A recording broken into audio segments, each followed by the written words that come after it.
Gini ya, di zaman sekarang, lo mau makan mie ayam di pinggir jalan aja di foto dulu. Nggak afdol rasanya kalau muka lo nggak nongol di story tiap 24 jam. Kita hidup di era dimana kamera itu kayak perpanjangan tangan. Tapi lo tahu nggak, ada masa dimana lo nodongin kotak kamera ke orang-orang di tanah ini, reaksi mereka bukan senyum manis sambil pamer dua jari. Mereka bakal lari ketakutan, pucat pasi, atau kalau mereka kebetulan lagi bawa parang, lo yang bakal ditebas di tempat. Dan alasannya bukan karena mereka cuma warga kampung udik yang gaptek. Ada rahasia yang jauh lebih gelap dan jujur aja cukup berdarah di balik ketakutan nenek moyang kita sama yang namanya lensa kamera. Dan yang lebih aneh, alasannya bukan seperti yang lo kira selama ini. Coba lu putar waktu mundur jauh ke belakang. Bayangin lu hidup di Nusantara, sekitar akhir abad ke-19 sampai awal abad ke-20. Zaman Hindia Belanda. Suasana kampung waktu itu masih asri banget. Hijau, sunyi, tapi di saat yang sama, mistisnya kental banget. Gak ada lampu neon jalanan, apalagi internet. Orang-orang masih sangat terikat sama ritme alam, sama petuah leluhur dan hal-hal gaib. Di tengah kehidupan yang serba tradisional dan penuh nuansa klinik ini, tiba-tiba datanglah tuan-tuan tanah dari Eropa. Para menir Belanda ini turun dari kapal dan masuk ke pelosok desa bawa sebuah alat yang aneh. Kotak kayu besar, ditopang pakai 3 kaki, ada lensa kaca tebal di depannya, dan biasanya si pemakai bakal sembunyi di balik kain hitam pekat. Buat leluhur kita waktu itu, kotak ini jelas bukan alat buat bikin kenang-kenangan liburan. Ini adalah benda asing. Sesuatu yang nggak bisa dijelaskan pakai nalar. Waktu itu, fotografi bukan hal yang instan kayak lo mencet layar HP terus beres. Prosesnya ribet. Fotografer Belanda ini bakal nyuruh warga pribumi buat berdiri tegak, kaku, nggak boleh gerak atau senyum sama sekali selama beberapa menit. Pas momennya dapet, duar! Kotak itu tiba-tiba ngeluarin kilatan cahaya yang sangat menyilaukan, disusul suara ledakan kecil dan asap putih tebal yang bau hangus. Lo bayangin aja, orang yang seumur hidup cuma akrab sama cahaya matahari atau obor bambu, tiba-tiba ditembak cahaya ledakan magnesium sekuat itu. Jelas mereka syok berat. Tapi keanehan yang bikin mereka benar-benar merinding sampai ke ubun-ubun, itu bukan pas kameranya meledak dan berasap. Kejanggalan itu bermuncul beberapa hari kemudian. Pas kertas hasil cetakan fotonya udah jadi dan ditunjukin ke mereka. Di kertas itu ada wajah mereka. Sama persis. Detail dari rambut sampai ke pori-pori. Tapi warnanya hitam putih pucat, sangat kaku, dan tatapan mata di foto itu terlihat kosong. Nggak ada nyawanya. Di warung-warung kopi zaman itu, di pos ronda, atau pas ibu-ibu lagi numbuk padi di lesung, obrolan mulai panas dan liar. Nenek moyang kita yang masih kuat percaya ajaran animisme mulai menyimpulkan satu hal yang paling logis menurut mereka saat itu. Kotak kayu buatan company itu bukanlah alat untuk menggambar.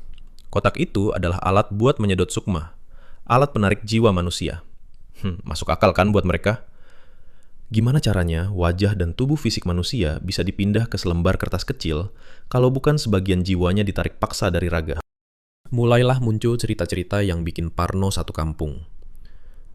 Lo tahu sih Fulan, kemarin habis disuruh berdiri di depan kotak berasapnya Londo, besoknya dia langsung sakit-sakitan, terus lewat. Atau mitos yang paling legendaris, jangan mau disuruh berdiri bertiga di depan kotak itu, nanti yang berdiri di tengah umurnya bakal pendek. Mitos foto bertiga yang mungkin masih sering lo dengar dari mulut nenek lo sampai detik ini, itu sebenarnya lahir murni dari era histeria dan kepanikan massal ini. Ketakutan itu pelan-pelan berubah jadi paranoid tingkat dewa. Orang-orang mulai nolak mentah-mentah kalau ada orang Eropa bawa kamera masuk ke desa mereka. Ada yang ngumpet diam-diam di dalam bilik bambu rumahnya. Ada yang nekat lari ngungsi ke hutan berhari-hari. Bahkan ada catatan insiden di mana fotografer asing ini diusir paksa sama warga desa yang udah kalap bawa senjata tajam, karena kamera dianggap sebagai pembawa malapetaka. Mereka lebih milih hidup susah jadi petani miskin tiap hari, daripada ruhnya dicuri dan dipenjara selamanya di dalam kertas Belanda. Lo mungkin senyum-senyum dengar mitos ini sekarang. Mikir betapa lugu dan polosnya orang zaman dulu. Tapi tunggu dulu. Yang terjadi setelah itu bakal bikin lo sadar. Ketakutan mereka nyatanya bukan murni mitos klinik. Ada bahaya yang sangat nyata, sangat fisik, dan jauh lebih mengerikan dari sekedar kehilangan ruh. Lo harus ingat satu fakta penting. Siapa yang bawa dan memonopoli teknologi kamera ini ke Indonesia zaman dulu? Jawabannya, penguasa kolonial. Penjajah yang lagi ngeksploitasi habis-habisan tanah dan keringat nenek moyang kita.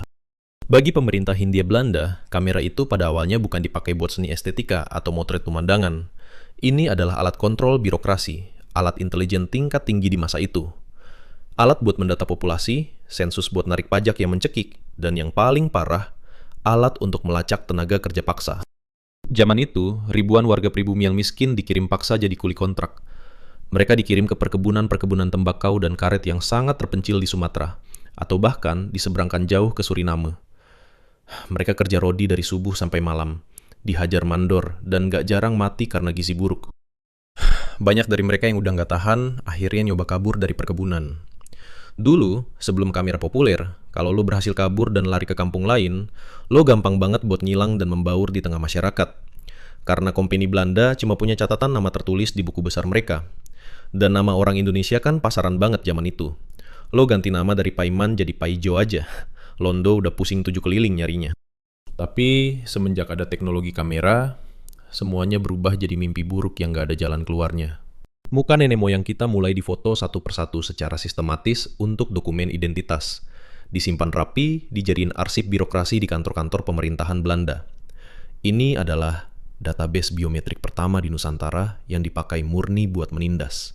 Kalau muka lo udah pernah kejepret kamera Belanda, dan foto muka lo yang kaku itu udah masuk ke laci arsip mereka, hidup lo udah nggak akan pernah aman lagi selamanya. Lo mau kabur ke desa terpelosok di ujung pulau manapun, atau lo ganti nama sampai 10 kali pun, aparat kolonial tinggal nyamain wajah asli lo sama selembar foto buram di saku mereka. Ketangkap, ya nasib lo kelar detik itu juga. Entah lo disiksa sampai cacat, digantung di depan umum buat ngasih contoh ke kuli lain, atau dibuang ke kamp pengasingan mematikan kayak Bovendigul di Papua yang penuh penyakit malaria. Di titik inilah fungsi kamera benar-benar berubah wujud. Dari yang awalnya cuma ditakuti oleh warga desa sebagai kotak mistis penyedot jiwa, perlahan berubah menjadi alat pencabut nyawa yang sebenarnya. Difoto sama orang Belanda, berarti lo secara sadar menyerahkan sisa kebebasan lo. Muka lo udah ditandai. Lo secara resmi masuk ke dalam radar pengawasan penguasa yang nggak punya belas kasihan. Kalau dipikir-pikir lagi pakai akal sehat kita sekarang, wajar banget orang zaman dulu takut setengah mati sampai histeris setiap kali ngeliat kamera. Otak manusia itu dari sananya udah dirancang buat ngenalin ancaman dari pola yang terjadi berulang-ulang di depan mata mereka. Nenek moyang kita melihat sebuah teknologi mesin yang nggak mereka pahami, dan alat itu dipakai secara masif oleh pihak asing yang setiap harinya merampas tanah mereka. Nggak butuh waktu lama buat otak dan insting bertahan hidup mereka untuk langsung mengasosiasikan kilatan blitz kamera itu dengan penjajahan, penangkapan paksa, dan ujung-ujungnya kematian. Lensa kamera itu, di mata leluhur kita, pada hakikatnya ibarat borgol digital zaman purba. Sebuah alat menara pengawas tak terlihat untuk mengawasi setiap gerak-gerik warga pribumi, supaya nggak ada satupun yang berani mencoba berontak atau lari dari sistem kerja paksa.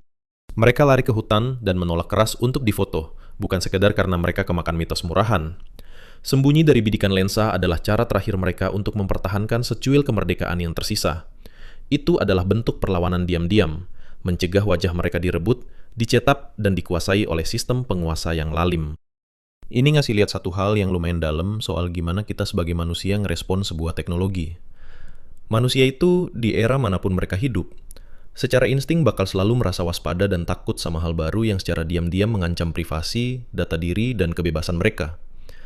Apalagi kalau teknologi itu dikuasai sepenuhnya sama pihak yang emang punya kuasa lebih besar. Kita diwarisi naluri untuk selalu ngelindungin identitas kita, supaya muka dan nama kita nggak dipakai jadi senjata buat nerugiin hidup kita sendiri. Dulu, nenek moyang kita rela mati-matian ngumpet di bilik bambu, lari ke tengah hutan lebat dan nolak keras buat difoto, cuma biar wajah mereka nggak masuk ke tumpukan arsip penguasa, cuma biar mereka nggak dilacak dan tetap bebas. Sekarang, lo malah dengan sukarela, tiap hari, tiap jam, setor muka pakai filter glowing di media sosial. Lo ngasih tahu penguasa, perusahaan teknologi, dan algoritma di luar sana lo lagi ada di mana, lagi makan siang sama siapa, dan barang apa aja yang lagi lo pengen beli. Semuanya gratis, dan lo lakuin sambil senyum. Tanpa perlu ada yang maksa pakai todongan senapan. Udah, seruput dulu kopinya. Keburu dingin tuh.